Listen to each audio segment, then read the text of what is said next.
What's going on, everybody? Marcus back again. I'm coming back with back-to-back videos. Maybe I'll make a third one. Like I said, got a lot of time on my hands because of this coronavirus stuff, but I wanted to talk about something that's kind of been on my mind as I approach. It's been over 2.5 years since I quit being the guild master of Legends Anonymous, and I felt like now would be a good time to talk about that kind of stuff.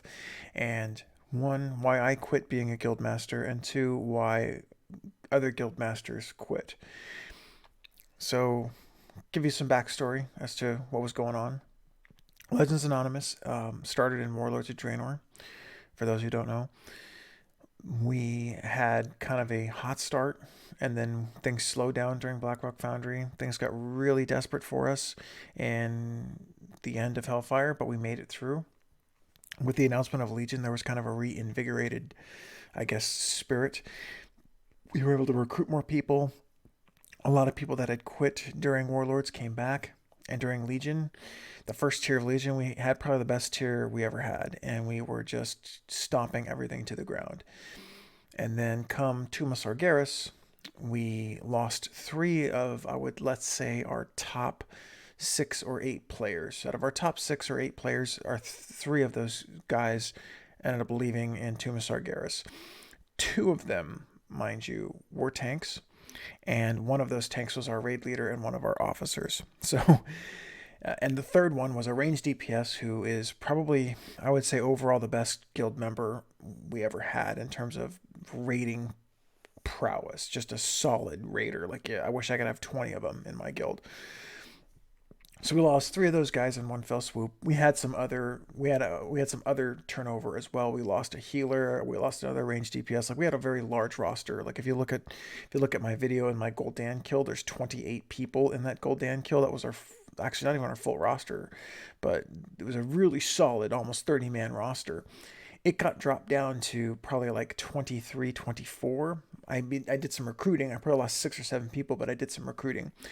I replaced the 2 tanks with 2 guys that did end up quitting after a month. We stalled on Kil'jaeden. We had a really, really rough time on Kil'jaeden.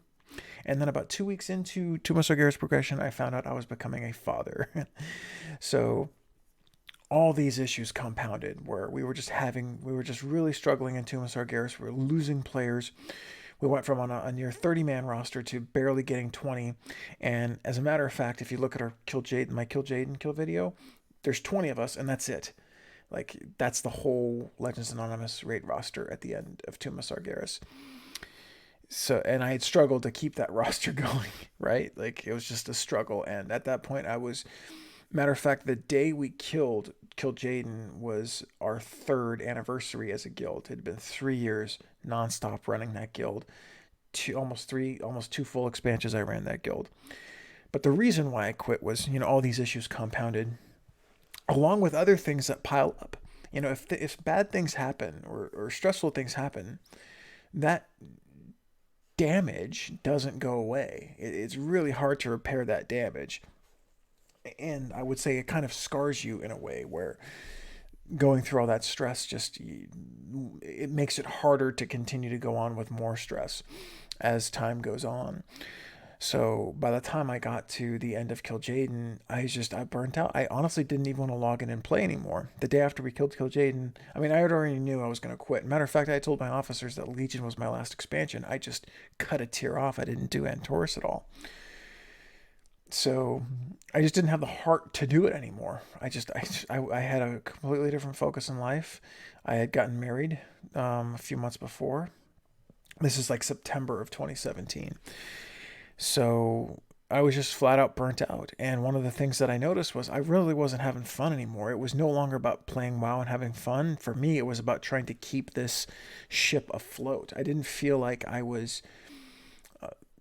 the head coach of a team that was winning the Super Bowl. I felt like I was the captain of a ship that was just taking torpedo after torpedo that I had to repair and keep moving forward.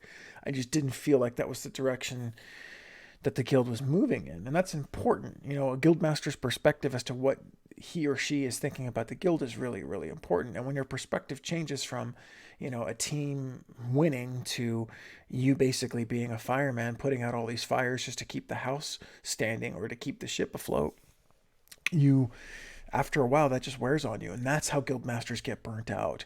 They don't get burnt out from whatever's going on in the game. They get burnt out when their actions change. They're no longer just having fun running a team. They're now trying to keep this team alive, keep this empire going. And after a while, I mean, all empires fall, right? Every single empire falls.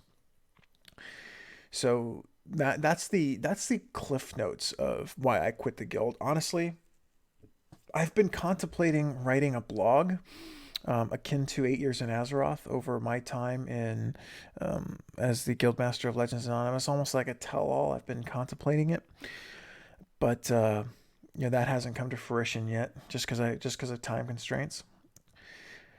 But that's in a nutshell.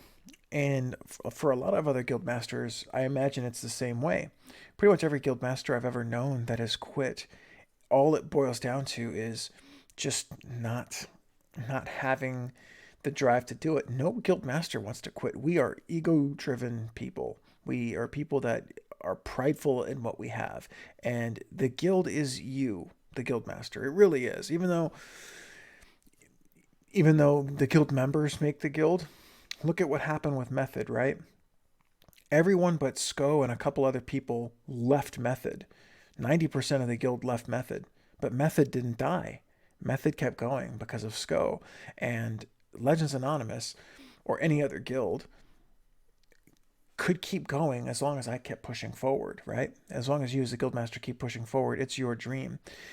But when the guildmaster finally realizes that, this just ain't worth it anymore, it's just not worth it anymore, that's when they quit. And the telltale signs of a guildmaster that's on his last leg would be just a lack of enthusiasm, dealing with a lot of stressful situations, and a difficulty in getting a raid roster going. I can tell you one thing. The most stressful I've ever felt in my life. And it's so funny to say this, right? Because of a fucking video game. But I would get knots in my stomach during like Tomb of Sargeras progression and Blackrock Foundry and Hellfire, where we had any tier that we were raiding in that I had recruiting problems in. I would get knots in my stomach 10 minutes before raid, hoping that people would show up and play. Just please show up and play so we can try and get this done. Please show up and play. And that's not good, man. That's not good for your psyche. I mean, getting butterflies in your stomach, getting knots in your stomach, that's not good.